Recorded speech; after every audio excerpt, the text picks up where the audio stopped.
We know that Qantas came up with this defence about all their flights that they'd sold that didn't actually exist, and they said, well, you're not buying a flight, you're just buying the ability to fly at some point in time when we tell you you can do it.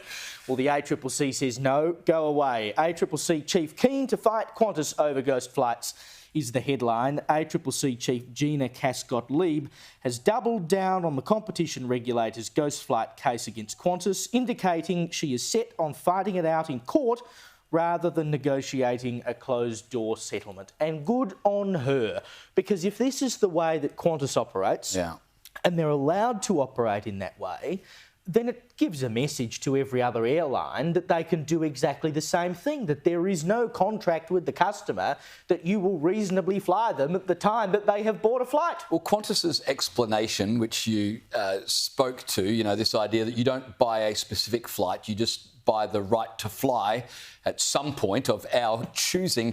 I mean, it's such a ridiculous excuse, and I'm glad the ACCC have not bought it. But if Qantas have got any brains, they'll roll over now rather than waste even more shareholder money in legal fees going through court on this. Well, like I've said before, I don't know why Alan Joyce bothered leaving since Qantas seemed to be doubling down on their bad reputation. Since he left, there has been nothing but them dealing with the scandals left behind, whether it's this or the, you know, turns out it was illegal to fire 1,200 people during the pandemic, etc., and so on.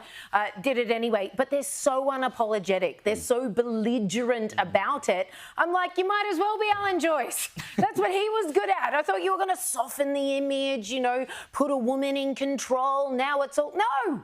Just as bad. You know, the other funny thing, have you seen any Virgin Airlines advertising lately? I've not, and I reckon they're sitting back thinking, don't say anything right now. Let's just be quiet.